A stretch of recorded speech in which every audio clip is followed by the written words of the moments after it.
जो हमारे भाई प्रतीक राजकुमार शर्मा ने किया, सबसे अच्छा काम किया लड़कियों के लिए, स्कूल की लड़कियों के लिए, कॉलेज के लिए बस चलाई है उसने। सबसे अच्छा काम मुझे उसका यही लगा है। फिर थोड़ा बहुत लड़कियों के सम्मान के लिए उन्हें बहुत अच्छा काम करता है और मैं चाहती हूँ कि आगे तक भी प्रतीक भाई शर्मा यही काम करे। हमें उससे यही उम्मीद है और वोट हम उसी को ही देंगे। सारी सब माता बहनों के लिए बहुत अच्छे काम करने लग रहे, बनने से पहले ही काम कर रहे हैं और बाद में भी यही उम्मीद है कि ऐसे ही काम करते रहेंगे। ये इस भाई से बहुत उम्मीद लगी हुई है और हमें इसकी पूरी आस है। प्रतीक शर्मा ने सब कुछ कर रखा है लड़कियों के लिए भी, सबके बड़े बुढ़े के लिए भी। अब न किसी ने कुछ नहीं करा, ये भाई कर रहा है सबके लिए। प्रतीक शर्मा किसी की वोट देंगे से जिताएंगे। बदलाव हो लिया समझ लो। कारण क्या है बदलाव के? बदलाव कुछ ना करते, 5 साल पहले तो हाँ करेंगे, आगे फिर कोई नहीं करता। अभी तो 5 साल तक कई लाख साल भरते हैं, कितने दिन हम इसमें देंगे, इसमें बढ़ाओगे वोट।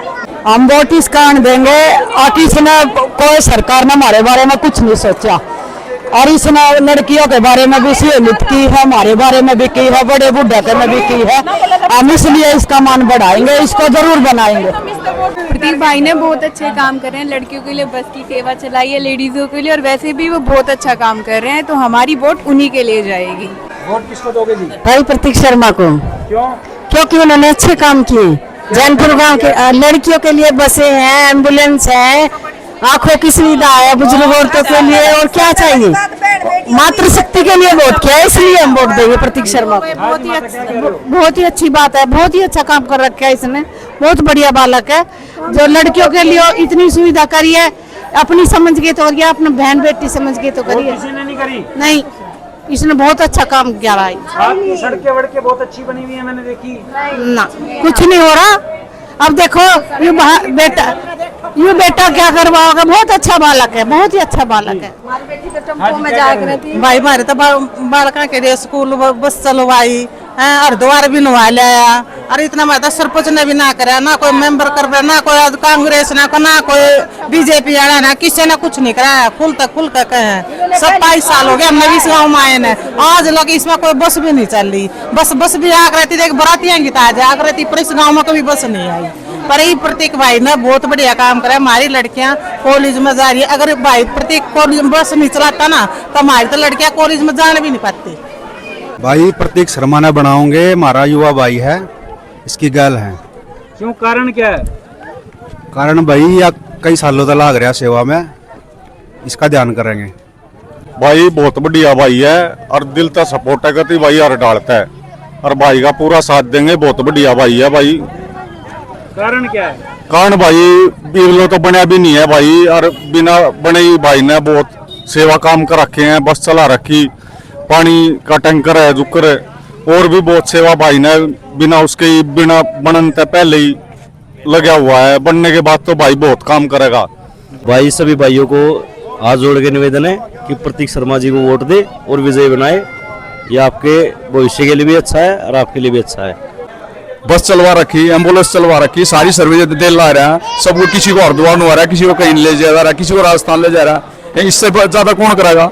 जो 20-20 साल में वो कराया नु कह दे भैया हम कई मोहनलाल बुढ़ो लिया गए फटकिया भी कोना, और उस टाइम किसी ने नहीं उसकी इज्जत करी, मन इज्जत करी थी उसकी है। अब बारे तो ना बुझी भाई क्या बात है कि नहीं तारी सपोर्ट भी दूं और वोट भी दूं और दुआओं भी। कारण मेरा लड़का है। क्या कर दिया लड़के ने? लड़के ने तो बहुत कुछ कर दिया है, कोई किसी ने भी ना करे इतना। क्या क्या कर दिया? सब कुछ कर दिया। क्या क्या बताओ इसकी? कारण यही है भाई की मेहनत देख रहे हैं, साथ है।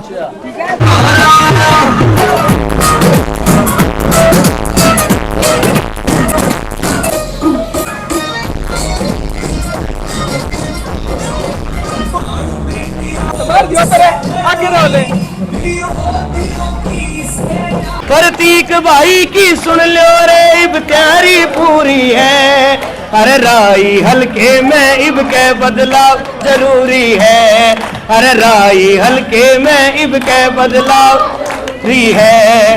अरे काम किया है काम करेंगे, जन जन का सम्मान करेंगे। काम किया है काम जन जन का सम्मान। अरे थारा है भाई थारा है बेटा ना इस पे दूरी से।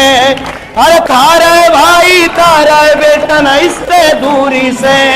अरे राई हल्के में इब के बदलाव जरूरी, अरे राई हल्के में इब के बदलाव जरूरी से।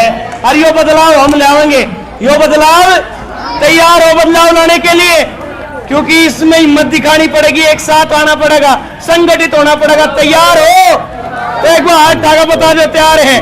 बोलो जय श्री राम, बोल प्रतीक भैया की, प्रतीक भैया की। मैं सभी माता बहनों को हाथ जोड़ के एक विनती करना चाहती हूँ कि आज से इतनी बार हमारे गांव में, हमारे शहर में, हर तरह इतने इलेक्शन लड़े हैं, लेकिन किसी ने भी महिलाओं के बारे में कुछ भी नहीं सोचा है। आज तक कोई भी एमएलए, मंत्री, सरपंच, मेंबर, कितने भी चेयरमैन या कोई भी है, किसी ने भी अगर महिलाओं के बारे में एक ने भी सोचा हो तो किसी का भी नाम बता दो। 5 साल में सबकी बेटी भी बस में जा रही है, बुढ़ी माता जितनी भी है सबका मान सम्मान प्रतीक भैया ने करा है। लेकिन अब हमारा टाइम है, हम एक वोट देकर प्रतीक भैया का कर्ज चुका सकते हैं। अगर यहाँ भी नहीं चुकाएंगे तो हमारे कैसा इंसान नहीं है। हाँ जी, सभी को राम राम। गांव जैनपुर के मेरे परिवार, मातृशक्ति युवा साथियों और मेरे बड़े बुजुर्ग, आप सभी को मेरा सादर प्रणाम। अपनी बात को शुरू करने से पहले मैं अपने जैनपुर के इस परिवार से आग्रह करना चाहता हूं कि हम सब मिलकर एक बार जयकारा लगाएंगे और इतने भव्य तौर पर जयकारा लगाएंगे कि पूरी ये जो अड़ोस पड़ोस की बेल्ट आपकी, ये सब तक आपकी आवाज जाएगी। तो एक बार दोनों हाथ ऊपर उठाकर प्रचंड आवाज में मेरे साथ बोलेंगे, भारत माता की, भारत माता की, वंदे वंदे वंदे। बहुत बहुत धन्यवाद। यहां पर आए हुए मेरे सभी भाई बंधु, मेरी मातृशक्ति, आप मुझसे भली भांति परिचित है। मैं आपके दिए हुए आशीर्वाद के सारे समाज के बीच में कुछ सेवा के काम कर कर अपनी पहचान बनाकर आज आपके बीच में खड़ा हूं, तो मैं आप सबका तहे दिल से आभार व्यक्त करता हूं। और एक बार आप सबके लिए जोरदार तालियां। मुझसे पहले सुदेश बहन जी ने बताया कि किस प्रकार से नेता लोग आपके बीच में बड़े बड़े नारे लगाते हैं, बेटी बचाओ बेटी पढ़ाओ, और जब बेटियों के लिए कुछ करने का समय आए तो 5 साल बनने के बाद विधायक कहीं नहीं दिखते, या आपकी तरफ एक बार भी नहीं लगाते। ये गांव में ठेकेदारों को पकड़ते हैं और उनके माध्यम से समझते कि भाई राजनीति हो गई। मैं इस खातिर में इस अपने बेल्ट में घूमा, जैसा कि मुझसे पहले बताया 10 साल से आपके बीच में लग रहे हैं। मैंने यहां रक्षाबंधन भी मनवाई।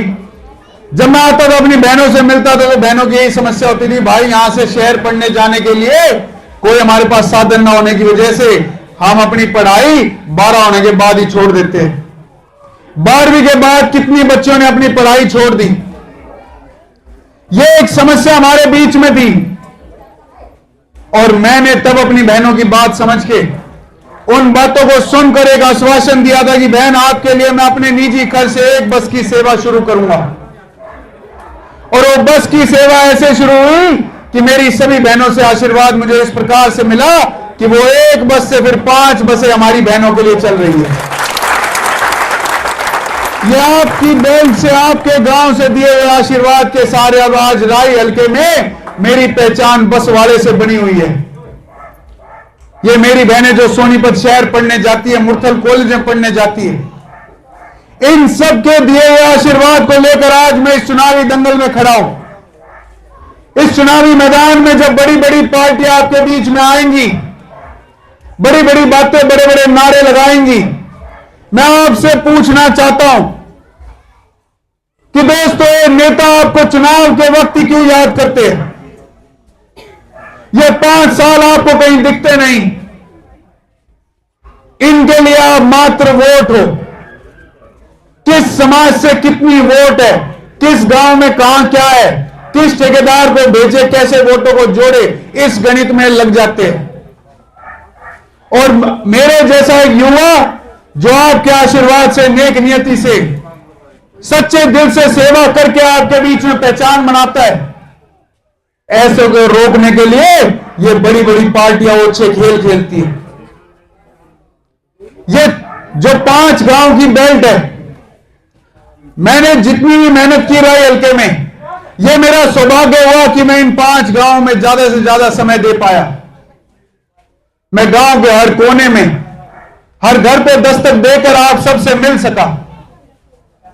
और इस 5 गांव की बेल्ट की क्या खासियत है कि इन्होंने कभी भी मेरे मान सम्मान में कोई कमी नहीं आने दी।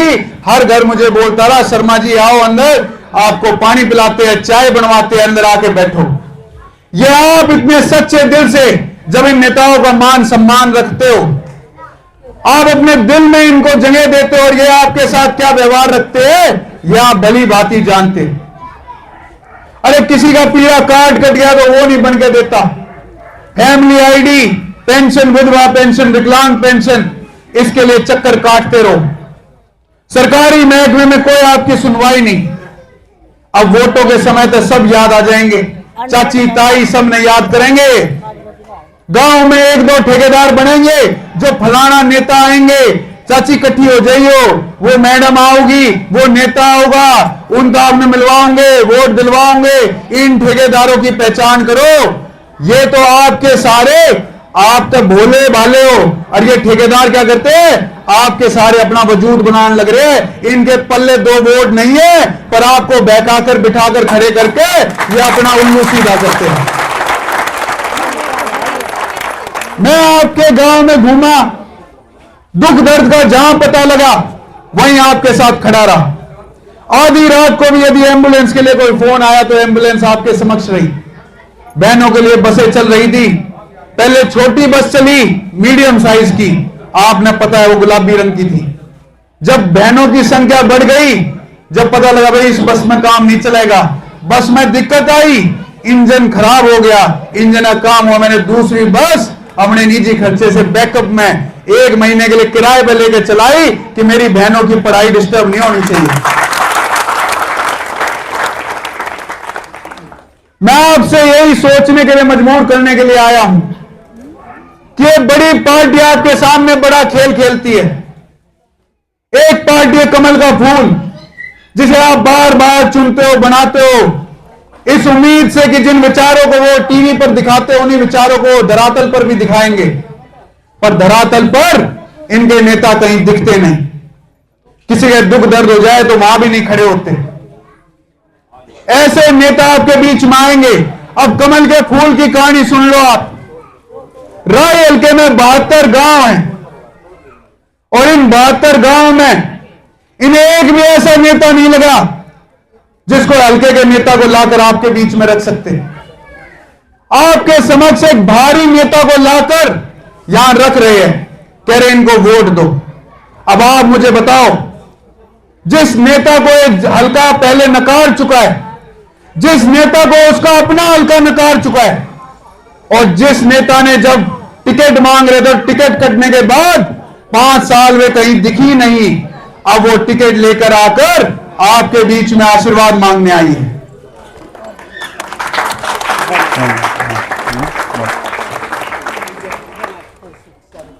दोस्तों, ये बड़ी पार्टियां बड़े खेल खेलती है।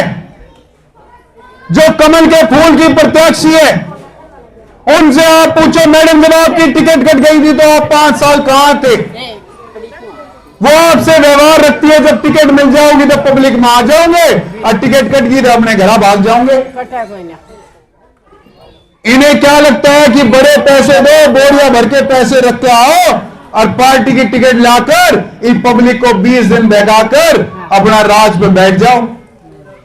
इन नेताओं को है ना, इन लोगों को, बड़े बड़े लोगों को ये राजनीति शौक लगती है, एक मनोरंजन का साधन लगता है कि घरे बैठे टाइम पास नहीं हो रहा था, आओ पब्लिक में एक बार चुनाव लड़के दिखाते हैं। पार्टी, बड़ी पार्टी का चुनाव चिन्ह लेकर आते हैं, और इन मातृशक्ति को, ठेकेदारों को खड़े करके कि बेटे तू जैनपुर में प्रोग्राम करा, फलाना नेता ठेकेदार तू जी जैनपुर में प्रोग्राम कराओ, वे आपने कहोगे जी फलाना मैडम आओगी, आ जाओ ना एक बार मेरे कहने पर आ जाओ जी, आपने काम तो मुझसे पड़ेगा है। और 5 साल फिर ये कहेंगे जी वे ऊपर तो सुनवाइयां ना हो रही। ऐसे खेल आपके साथ खेलते हैं। ये चुनाव कोई मनोरंजन का शौक नहीं है, चुनाव उम्मीदों का चुनाव है। आप सबकी आम जन की उम्मीदें है कि हम ऐसे आदमी को, ऐसे नेता को चुने जो हमारे साथ दुख दर्द में खड़ा रहे, हमारी समस्याओं को सुने, उसका समाधान करे। दूसरी तरफ एक और पार्टी है, हाथ के निशान वाली पार्टी। 15-20 साल से जो नेता इस पार्टी के लिए, कार्यकर्ता जो काम करते हैं, जो पार्टी का जनाधार बढ़ाते हैं, बूथ बूथ पे पार्टी का जनाधार बढ़ाते हैं, उनकी टिकटों को आधी रात काट कर 3 महीने पुराने आए हुए आदमी को आपके बीच में उतार कर वो क्या बताना चाहते हैं? वो क्या बताना चाहते हैं? वो ये बताना चाहते हैं कि पैसे के दम पे हम टिकटें देते हैं और टिकटों के दम पे ये पब्लिक पागल बनती है। अब पब्लिक और पागल नहीं बनेगी। आप सब समझदार हो। ये जैनपुर गांव जो अपना समय निकालकर, इस समय जब मेरी मातृशक्ति सबसे ज्यादा व्यस्त रहती है, वो अपना समय निकालकर यहां बैठी है मुझे सुनने के लिए, तो इस उम्मीद से सुनने आई है कि इस भाई इस बेटे में फर्क है। ये जो और नेता हमारे बीच में आते हैं ये हमने देख रखे हैं, ये अजमा रखे हैं, और ये जो हमारा भाई बेटा है इस पे हमारा हक जमता है। इससे कोई बात भी होगी तो आधी रात में पकड़ सकते हैं। ये हमारे बीच में काम कर रहे हैं। इसी उम्मीद से आप बैठे हो ना, तो इसी उम्मीद को बरकरार रखो और दिल में मजबूती रखो। इस बार आपका भाई, आपका बेटा इस चुनावी मैदान में आपके आशीर्वाद के सहारे खड़ा है। दोस्तों, अब समय आ गया मन को विचलित ना करके, इन पार्टियों के खेल में ना जाकर आपने देखना भाई हमारे बीच में क्या काम किया था। अब जल्दी जैनपुर गांव में मैडम के भी प्रोग्राम होंगे, आंतिल साहब के भी प्रोग्राम होंगे। जब प्रोग्राम होंगे तो इनसे पूछना भाई 5 साल कहां थे तुम? 5 साल तुमने याद नहीं आई, अब तुम वोटा के बहाने आ गए। किस नाम पे वोट मांगते हैं? इनके भाषण सुनना, क्या भाषण होते हैं इनके कि जी एक बार बना दो हम योग करेंगे। वे कहते हैं जी खट्टर साहब, सैनी साहब योग काम कराएंगे, मोदी जी ये स्कीम लाओगे, और दूसरे वाले क्या कहते हैं, हुड्डा साहब आगे थे ये कराओगे। और 5 साल क्या काम होते हैं आप देखते हो, आपने देख लिए 5 साल क्या काम होते हैं। विधायक का काम होता है सबसे बड़ा कि अगर किसी का फोन आ जाए तो अपना मान के ख्यास करके उसके साथ खड़े हो जाना। सरकारी महकमे में कोई बात हो तो उसके लिए पैरवी करना। ये हमारे युवा भाई पढ़ाई करने के बाद भी आज प्राइवेट कंपनियों में रोजगार ढूंढने में संघर्ष कर रहे हैं। किसी थाने तहसील में इनकी सुनवाई नहीं, सरकारी महकमे आपके सुनते नहीं। ऐसी परिस्थिति को बदलने का समय आ गया। तो तैयार हो जैनपुर वालों? तैयार हो ना? इन ठेकेदारों के बहकावे में तो नहीं आओगे? देख लो थारे बीच में तो कोई ठेकेदार उठेगा? नहीं आओगे ना? इस बार उन ठेकेदारों को भी आपने अच्छा सबक सिखाना है, ठीक है जी? तो मजबूत हो गए तो एक बार दोनों हाथ ऊपर उठाकर मेरे साथ जयकारा लगा दो, भारत माता की, भगवान श्री राम जी की, बाके बिहारी लाल की, आरे के सारे की, खाटू नरेश की, यमुना मैया की, गंगा मैया की, बाबा कलीनाथ जी की और गांव जैनपुर की। मेरी ये मातृशक्ति, मैं आपसे कहना चाहता हूं, ये बड़ी पार्टियां बड़े खेल खेलती है। 11 तारीख को आपका बेटा नामांकन भर के आया था और इन्होंने अखबारों में क्या किया, मेरा नाम ही नहीं डाला। इस सोच से नाम नहीं डाला कि जनता सोचेगी प्रतीक चुनाव ही नहीं लड़ रहा। आज का जो ये कार्यक्रम हमने किया है, यह आप मेरे अपने परिवार को ये सूचना देने के लिए किया है कि ऐसे दुष्प्रचारों में नहीं आना। आपका भाई, आपका बेटा खड़ा है, जल्दी आपके बीच में चुनावी चिन्ह को लेकर आएगा और मजबूती से आपने जो मातृशक्ति यहां बैठी है, आपने मेरे साथ समय निकालकर अड़ोस पड़ोस के गांव में भी चलकर उस चुनाव चिन्ह का प्रचार करना है। करोगे ना? करोगे ना? तो कोई माई का लाल आपके चुनाव को नहीं रोक सकता। आप जीते पड़े हो, अपने ऊपर भरोसा करो, ठीक है जी? और जितना भरोसा आप मुझ पर रखते हो, जो आशीर्वाद आप मुझे देते आए हो, उस आशीर्वाद को कभी निराश नहीं होने दूंगा, आपकी उम्मीदों को कभी निराश नहीं होने दूंगा। इनसे उम्र में आधा हूं पर काम इनसे दुगना करके आपके बीच में खड़ा हूं। मैं ये नहीं कहता मैं आगे क्या करूंगा, मैं बस आपको ये कहता हूं आपका भाई, आपका बेटा, अपना भाई जैसे आप अपना मान के मेरे लिए आप बैठे हो, ऐसी सदैव आपके लिए अपना मान के ख्यास करके आपके साथ खड़ा रहूंगा और खड़े हुए से जो काम कराना वो करा लूंगा। ठीक है जी, जय श्री राम।